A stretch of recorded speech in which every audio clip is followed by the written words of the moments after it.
영화 중에서요, 2017년에 개봉한 히든 포커스라는 영화가 있습니다. 안 보신 분이 있으면 한번 꼭 보십시오. 추천드리는데요. 이 영화는 1961년 나사 미 항공 우주국에 있었던 실화를 바탕으로 만든 영화인데요. 이 포스터를 보시면 세 분의 흑인 여성이 나오죠. 여러분, 이 흑인 여성 하면은 가장 먼저 떠오르는 게 무엇입니까? 1961년 그리고 흑인 여성이다. 가장 먼저 떠오르는 게 차별이죠. 이 영화에 나오는 흑인 여성은 두 가지 차별을 이제 받게 되는데요. 하나는 여성이라는 것 때문에 차별을 받습니다. 당시 여성은 교육부터 실무까지 아무리 뛰어난 능력이 있다 하더라도요, 이제 제한되어 있었어요. 그리고 아무리 이 나사와 같이 깨어 있고 정말 이제 열심히 일하는 그러한 기관이라 할지라도 중요한 업무를 결코 맡을 수 없었죠.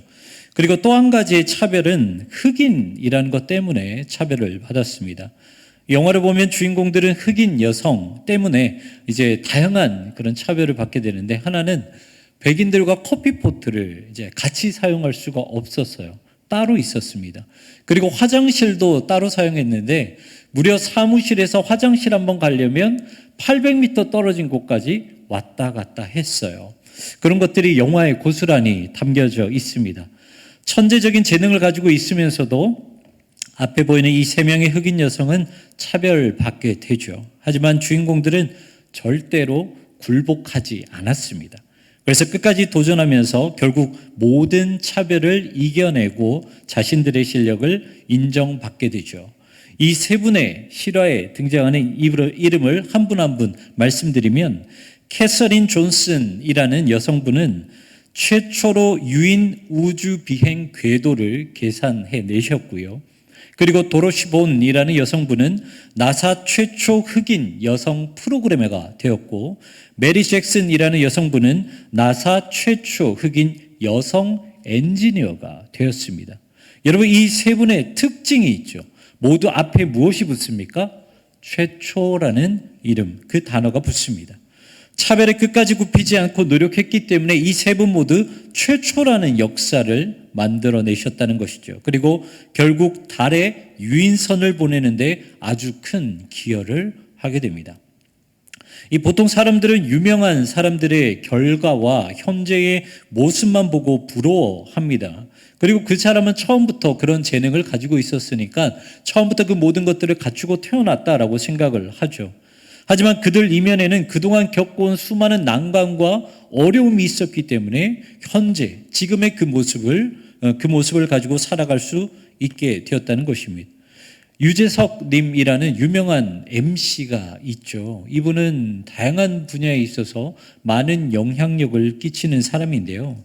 하지만 이 유재석 님도 카메라 우울증 때문에 무려 8년간 무명 기간이 있었습니다. 그때 이분은 포기하지 않고 이런 기도를 드렸다라고 합니다. 앞에 잠깐 보여주시면 이런 기도를 드렸어요. 진짜 단 한 번만 기회를 주시면, 정말 단 한 번만 저에게 개그맨으로서 기회를 주신다면 소원이 나중에 이루어졌을 때 초심을 잃고 만약에 이 모든 것이 혼자 얻은 것이라고 단 한 번이라도 그렇게 생각한다면 어떤 큰 아픔을 받더라도 저한테 왜 이렇게 가혹하게 하시냐고 원망하지 않겠습니다. 긴 무명의 기간에도 항상 이런 마음이 있었고, 그리고 유명해지고 난 뒤에도 이런 마음, 이런 초심을 항상 가지고 있었기 때문에 지금도 아무런 문제 없이 연예계 활동을 하고 계시죠. 우리는 지금 은퇴자 주간 예배를 드리고 있습니다. 이 은퇴라는 것이 무엇일까? 한번 생각해 보면, 은퇴는 어떠한 제도가 정한 임기를 다 채웠다라고 그리고 마무리했다라는 의미를 가지고 있습니다. 여기에 저는 한 가지를 더 정의하고 싶은데요. 은퇴는 그동안 여러 가지 일을 겪어왔고 그것을 참고 견디면서 모든 주어진 사명을 완수하였다라고 정의를 한번 해봤습니다. 은퇴하신 분들은 지금까지 어떻게 버텨오셨을까요? 자신이 가지고 있는 신념이 될 수도 있고요, 사랑하는 가족이 될 수도 있고, 꼭 자신이 이루고 싶은 그 목표가 될 수도 있었을 것입니다. 하지만 우리 성도님들께서는 어떻게 버텨오셨습니까? 세상적으로 살고 싶은 마음, 정말 귀찮아서 하기 싫은 마음이 있어도 하나님의 은혜, 예배, 하나님의 인도하심, 다시 말해 믿음으로 굽히지 않았던 인생이 있었기 때문에 지금까지 버티고 살아오셨으리라 믿습니다. 그리고 지금의 모든 업적을 남기셨죠. 믿음의 후손도 남기셨고요. 그리고 교회도 남기셨고요. 그리고 신앙의 여러 그런 유산을 남기셨던 것입니다. 오늘 본문은 다니엘이 사자굴에 들어간 사건에 대해서 말씀하십니다. 다니엘서 5장 30절과 31절의 말씀을 보면 이렇게 기록을 하고 있어요. 그날 밤에 갈대아 왕 벨사살이 죽임을 당하였고 메대 사람 다리오가 나라를 얻었는데 그때의 다리오는 62세였더라. 바벨론 제국이 벨사살 왕을 마지막으로 멸망하게 되고 이제 페르시아 제국이라는 나라가 들어서게 됩니다. 여기서 말하는 메대 왕 다리오는 바벨론에서 페르시아로 넘어갈 때 이 메대 지역을 잠깐 다스렸던 왕의 이름이 다리오였습니다. 이 사람은 다니엘을 정말 많이 아꼈던 것 같아요. 이때 당시에 페르시아는 120개의 그런 지주, 그런 이제 행정, 자치 그런 단체가 기관이 있었는데 120개 고관을 다스리는 3명의 총리가 또 있었습니다. 그 중에서 이 3명의 총리 중에서 가장 으뜸의 자리에 다니엘을 세워놓게 되었다는 것이죠. 하지만 여러분 1등이 가장 잘 나가게 되면, 정말 잘 나가게 되면 어떠한 일이 자연스럽게 따라오게 됩니까? 2등, 3등이 시기하고 질투하는 일들이 자연스럽게 따라옵니다. 그래서 나머지 2명의 총리들은 다른 고관들과 함께 다니엘의 흠을 찾기를 시작을 해요. 여러분 이런 말이 있죠. 털어서 먼지 안 나는 사람이 없다. 그렇죠? 그런데 털어서 먼지 안 나오는 사람이 있어요. 누구냐면 다니엘이었던 거예요. 다니엘 6장 4절과 5절 말씀에 이렇게 기록하고 있습니다. 이 총리들과 고관들이 국사에 대하여 다니엘을 고발할 근거를 찾고자 하였으나 아무 근거, 아무 허물도 찾지 못하였으니 이는 그가 충성되어 아무 그릇됨도 없고 아무 허물도 없음이었더라. 그들이 이르되 이 다니엘은 그 하나님의 율법에서 근거를 찾지 못하면 그를 고발할 수 없으리라 하고, 다니엘에게 아무런 흠도 찾지 못해서 그들은 무엇에서 흠을 찾았냐면 다니엘의 신앙을 흠으로 잡으려고 했다는 거예요. 그래서 다리오 왕에게 찾아가 제안을 합니다. 다리오 왕이요, 30일 동안 한 가지의 법을 좀 제정했으면 좋겠습니다. 왕이 아니라 다른 그 어떤 존재, 다른 어떠한 신에게 만약에 절을 하는 사람이 있다면 그 사람을 사자굴에 쳐 넣으십시오라고 다리오 왕에게 제안을 하고요. 그리고 그 왕, 다리오 왕이 그 조서에 도장을 찍습니다. 이 당시 페르시아에는요, 절대적인 법이 있었어요. 그것은 왕이 조서에 도장을 땅 찍으면 왕조차도 이제 그 내용을 거절하거나 바꿀 수가 없다는 그 법이 있었습니다. 다니엘을 시기하는 사람들은 바로 그것을 노렸다는 것이죠. 다리오 왕은 다니엘을 매우 아꼈던 사람이에요. 그런데 결론적으로 보면 여러분 어떤 결과가 나옵니까? 결국 다니엘을 지켜주지 못했다라는 거죠. 어쩌면 다니엘의 입장에서는 허탈할 수도 있을 것입니다. 한 나라의 왕이고 자신을 그렇게 아꼈는데 막상 필요할 때 도와주지 못했다 보니까 얼마나 속상하겠습니까? 여러분, 사람은 아무리 지위가 높고 힘이 있다 하더라도요, 절대로 믿을 수 있는 존재가 아닙니다.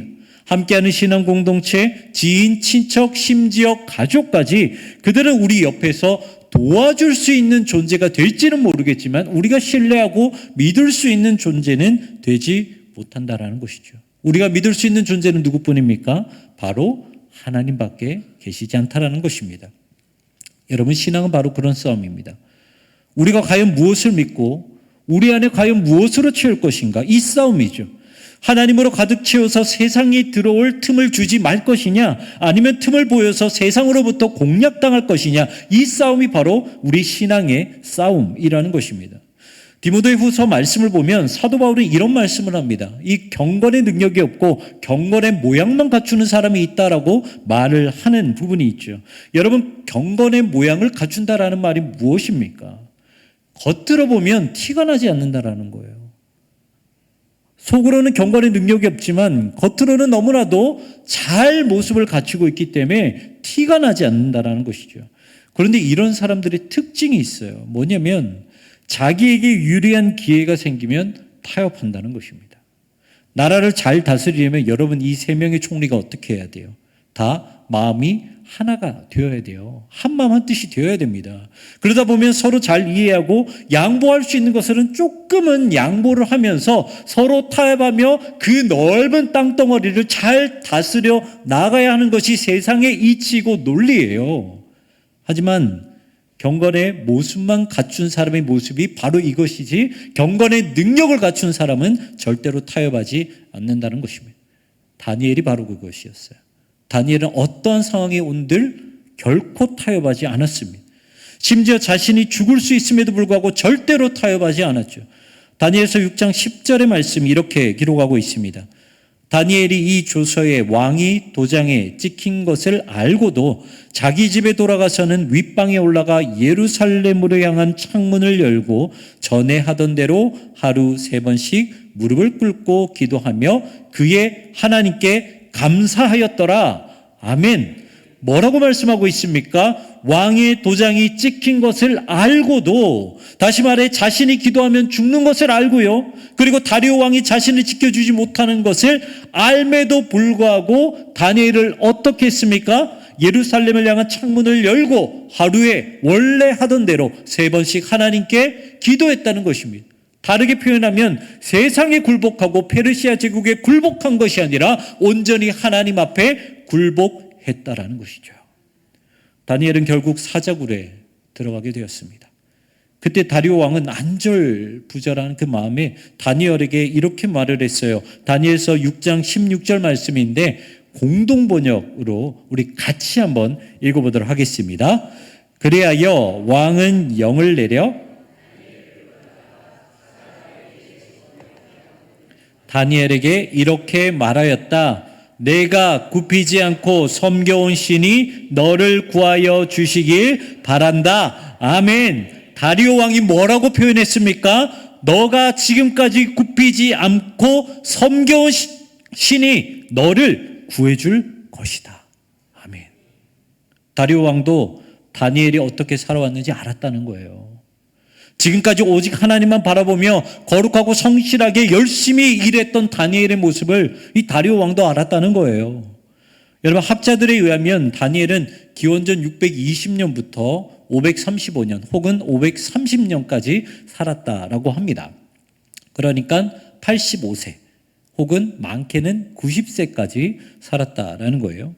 그리고 제가 가지고 있는 성경의 장 제목을 보면 오늘 본문은 어떻게 되어 있냐면 사자굴 속의 다니엘이라는 제목과 함께 그 옆에 기원전 538년경이라고 되어 있습니다. 그렇다면 여러분 지금 다니엘의 나이는 몇 살일까요? 계산이 안 되죠. 82세 되었답니다. 82세. 영국 맨체스터 갤러리를 가보면 브리턴 리비어라는 작가가 그린 이 사자굴 속에 다니엘의 그림이 있습니다. 한번 보여주시겠어요? 아마 많이 보셨을 거예요. 이 그림 많이 보셨죠? 원래 이 그림의 제목은 사자굴 속의 다니엘이 아니에요. 원래 이 그림의 제목은 Daniel Answers to the King 이라는 제목입니다.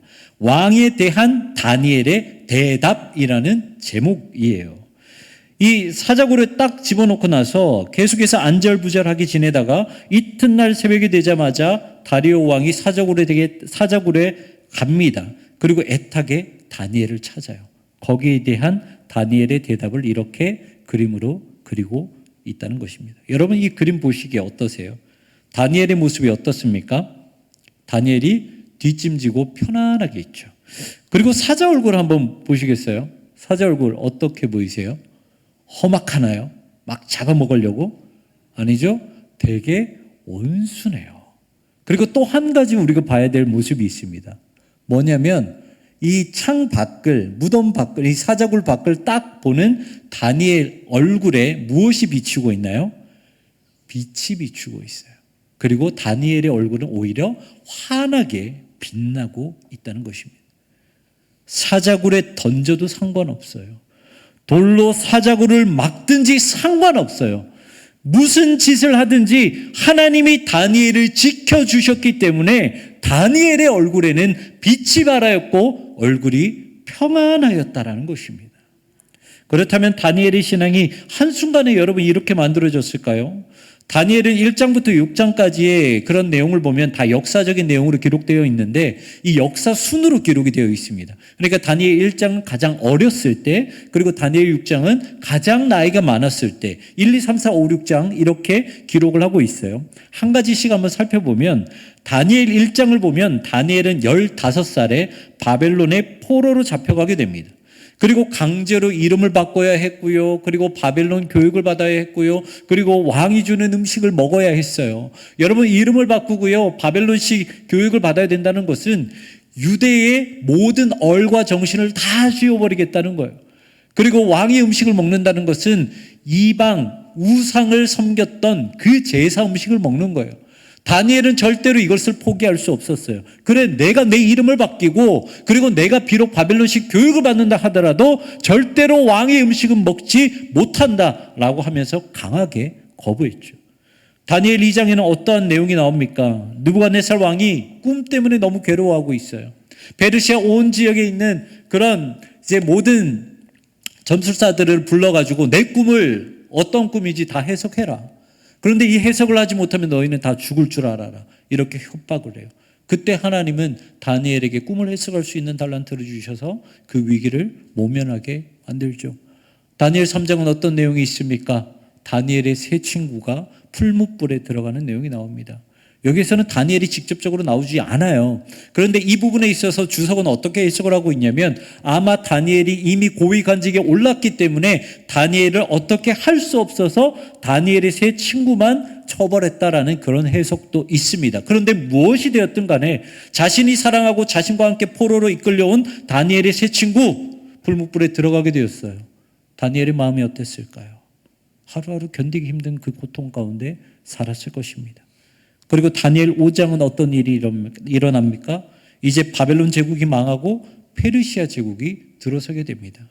여러분도 아시겠지만 새로운 나라가 딱 들어서게 되면 가장 먼저 숙청의 대상이 되는 사람이 누구입니까?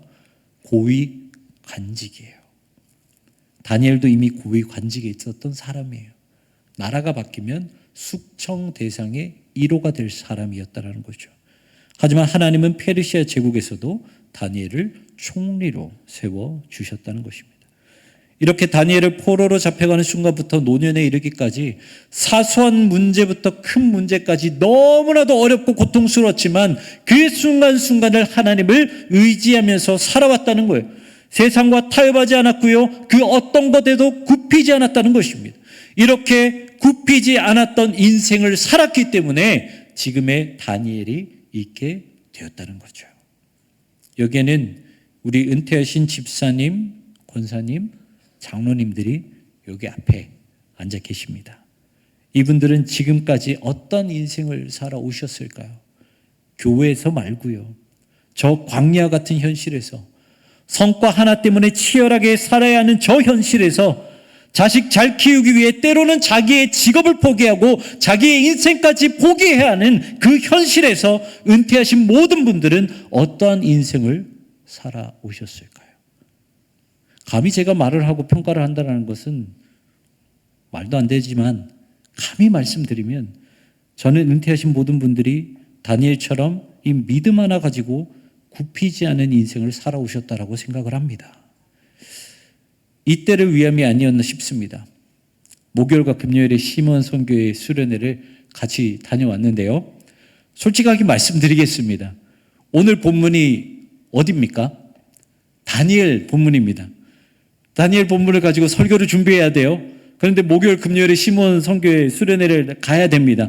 그런데 수련회 내내 온통 제 머릿속에는 다니엘밖에 생각이 나지 않는 거예요. 그래서 이제는 막 너무 다니엘만 생각나니까 지금 내가 시몬 수련회로 온 건지 아니면 다니엘 수련회로 온 건지 전혀 모르겠더라. 그 정도로 머릿속에 계속 다니엘만 있었습니다. 그런데 하나하나 우리 시몬 선교회 집사님과 장로님 같이 하면서 제가 느낀 두 가지가 있어요. 한 가지는 식사를 하면서 그리고 관광을 하면서 시몬 선교의 한 분 한 분 이 웃는 얼굴을 보는데 제 눈에 주름이 들어왔습니다. 근데 주름을 그냥 한번 들어보세요. 유난히 주름이 이제 제 눈에 들어왔는데 저는 그 주름을 보면서 저 주름 하나하나가 믿음으로 지켜온 인색 흔적 하나하나라고 다가오더라고요. 그러면서 그것을 그렇게 받아들이니까 저렇게 주름이 지면서 웃으시는데 그게 너무 멋져 보이는 거예요. 그리고 또 한 가지는요. 이제 첫째 날 저녁에 예배를 드리고 그 뒷시간에 우리 여러 가지 이제 좀 나눔을 했는데 저는 그때 솔직히 좀 깜짝 놀랐어요. 교회가 어떻게 하면 건강하게 세워질 수 있는지, 어떻게 하면 더 발전적으로 세워 나갈 수 있는지 그것에 대해서 열정적으로 토론하시는 것을 보면서 정말 깜짝 놀랐습니다. 목회자의 입장에서 보면 저희는 당연히 교회의 발전을 위해 무엇을 포기하고 무엇을 변화시켜야 하는지 계속해서 연구하고 실천해야 돼요. 그것이 우리의 의무이고 책임입니다. 그런데 저희 못지않게 관심 갖고 기도하고 생각하고 계시더라고요. 그때 제 마음 한켠에 이런 생각이 들었습니다. 끝까지 쓰임받는 게 저런 거구나. 교회를 위해 걱정하고 교회를 위해 어떻게 기여할 수 있는가 계속해서 노력하고 고민하고 기도하는 것이 끝까지 쓰임받는 것이구나 라는 이러한 생각을 한번 해봤습니다. 여러분, 다니엘은 좀 전에 말씀드린 것처럼 82세였습니다. 그리고 다니엘이 사는 동안 나라가 무려 4번이나 바뀌었습니다. 남유다, 바벨론, 메데바사, 페르시아 이렇게 4번이나 바뀌었어요. 그런데요, 다니엘은 나라가 바뀌든 나이가 얼마가 되었든 끝까지 쓰임받았다는 것입니다. 성경 보면 하나님께 쓰임받은 사람들은 나이에 상관없이 하나님의 품에 안길 때까지 쓰임받았다는 것을 우리가 많이 알 수 있어요. 대표적으로 보면 창세기 5장에 나오는 에녹은 365년 동안 하나님과 항상 함께 동행했습니다. 그리고 에녹은 죽지 않은 상태로 하나님께 부르심을 받아 올라갔어요. 엘리야 역시 마찬가지죠. 이 땅에서 끝까지 사역을 감당하다가 불말과 불병거 타고 하늘로 높이 올라갔습니다. 모세는 이스라엘을 출애굽하고 나서 가나안 나라까지 이스라엘 백성들을 인도했죠. 그리고 그 나이 120년이 되었을 때, 120세가 되었을 때 주신 모든 사명 다 감당하고 마지막에 하나님의 부르심을 받았어요. 성경을 봤더니요, 모세에 대해서 이렇게 평가하고 있습니다. 모세가 죽을 때 나이 120세였으나 그의 눈이 흐리지 아니하였고 기력이 쇠하지 아니하였더라. 다시 말해 끝까지 사명을 감당하기에 부족함이 없었다라는 것이죠. 그리고 우리 주님 역시 어떻게 하셨습니까? 십자가에 달려 돌아가시기 전까지 주어진 모든 사명을 다 감당하셨습니다. 저는 우리 교회 모든 은퇴자분들 역시 이렇게 쓰임받기를 소망합니다. 항상 강건하게, 그리고 하나님께서 주어주시는 것, 부어주시는 것, 하나님께서 주시는 그 사명, 저희가 사명을 여기까지 됐다 이것을 정하는 것이 아니고요, 그것을 정하시는 분은 오직 하나님이십니다. 그 하나님께서 그만해라, 이제 됐다라고 할 때까지 정말 다양한 방면에서 쓰임받기를 소망합니다. 우리 마지막으로 말씀 한 구절 읽고 마무리할 텐데요, 다니엘서 12장 3절의 말씀입니다. 우리 말씀 한번 같이 읽었으면 좋겠습니다. 같이 읽겠습니다. 지혜 있는 자는 궁창의 빛과 같이 빛날 것이요 많은 사람을 옳은 대로 돌아오게 한 자는 별과 같이 영원토록 빛나리라. 아멘. 은퇴하신 우리 모든 성도님, 여러분들은 다니엘처럼 궁창의 빛과 같이 빛날 것입니다. 그리고 별과 같이 영원토록 또한 빛날 것입니다. 오랫동안 건강하셔서 교회를 위해, 그리고 다음 세대를 위해 믿음의 본을 많이 보여주시고요. 그리고 많이 기도해 주십시오. 그래서 위로부터 흘러내려오는 은혜와 복이 우리 교회에, 그리고 지금 열심히 자라고 있는 우리 사랑하는 자녀들 가운데에 차고 넘치기를 주님의 이름으로 축원합니다. 기도하시겠습니다.